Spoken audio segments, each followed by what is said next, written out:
UConn routed San Diego State, largest victory in the Sweet 16 since 2017. And UConn, the first defending champ to reach the Elite Eight since Florida won back-to-back titles in 2006 and 2007. We have to be careful when we say the following, and a lot of people have said the following: UConn can't be beat.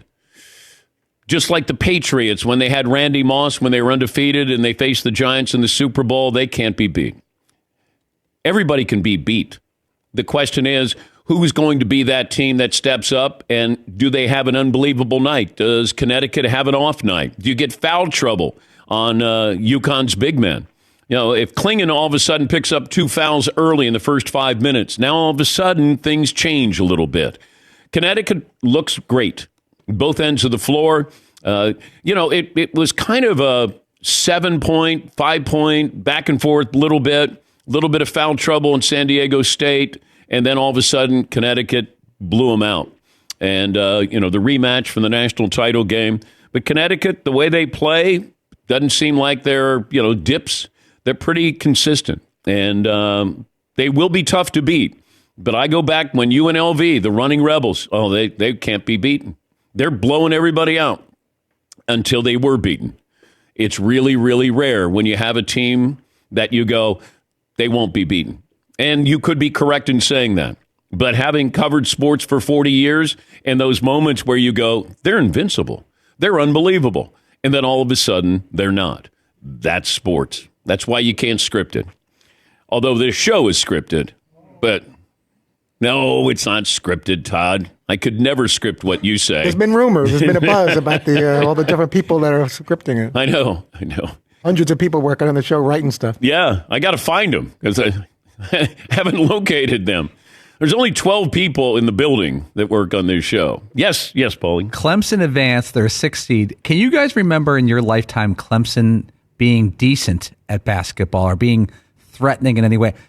Bama's been there before in little pockets, and they've been there lately. I can't remember Clemson ever being good. I can't think of one Clemson basketball player. Was Eldon Campbell? Oh, nice pull. Golly. Thank you. Dang it, that's going to bother. Thank you. It's early. Even if you're not right, that's great. Yeah, I think Eldon Campbell at Clemson. But were they good? I don't remember.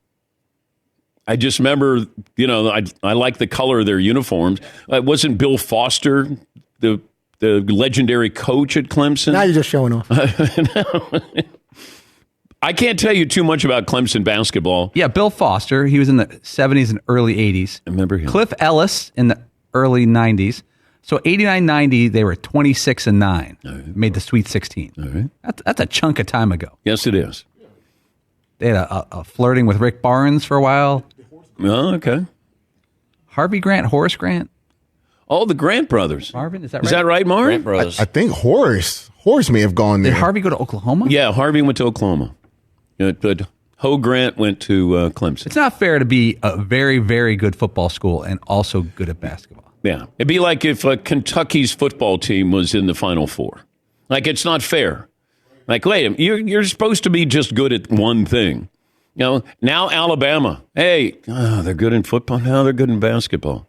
Nate Oates has done a great job at Alabama, quietly. But that's when you're the other coach at a school. When you have, you're the basketball coach at Alabama. Oh, okay. Do you get to see Nick Saban at all? That's probably how people react. It's like John Calipari, I guess, at Kentucky, and be like, who's the football coach? Kentucky. Yeah, Paulie. I think we just found a new topic. What's the lowest pressure job in sports? Like historically being the basketball coach at Alabama or the football coach at Kentucky or, where if you're above 500, you're probably going to keep your job. If you're 500, you're going to keep your job because it's a football school or a basketball school. Well, how much do you have to win to keep your job at a football school if you're the basketball coach? Because that's where it gets tricky. If you all of a sudden have a 500 record, people are going to notice that you're the basketball coach. Yes, Eden. Because there is a little bit of our basketball team is awesome, but why does our football team suck? You could talk yourself into that.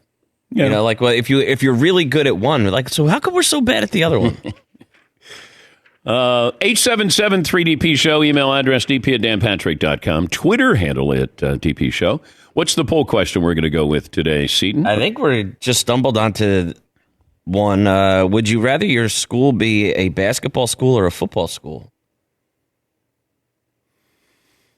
Oh, like a contending. Yeah, like you're known for being good at this either of these sports. Okay, if you go to Duke, would you rather that Duke was good in football as opposed to basketball? Like they're going to be a playoff team. Kentucky, you want your school to be a football school. You're playing in the SEC, or do you like that? It's kind of annoying when like Duke football gets attention. It's like, just stop. All right, okay, we get it. It's cute. You guys put some money into it. It's just stop. Yes, Tom. I think for me, you get caught up in tradition and all the years. If you've been great at that sport, as cool as it would be to be great at the other one or both, I still see the Dukes and Kentuckys as basketball schools, and I'd want them to stay top basketball schools as opposed to football. But football trumps everything. And if you get to play in the playoff games, your team is playing. If you said to Kentucky fans, and maybe now's not the time to say that, but hey, if your school was a football school, not a basketball school, would you be fine with that?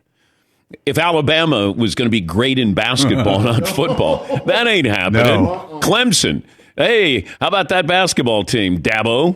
Be like, no, I think we'd rather be a football school. Yes, You do have some instances, though, where within the same school, the basketball fans hate the football fans. Say, like with UConn, right?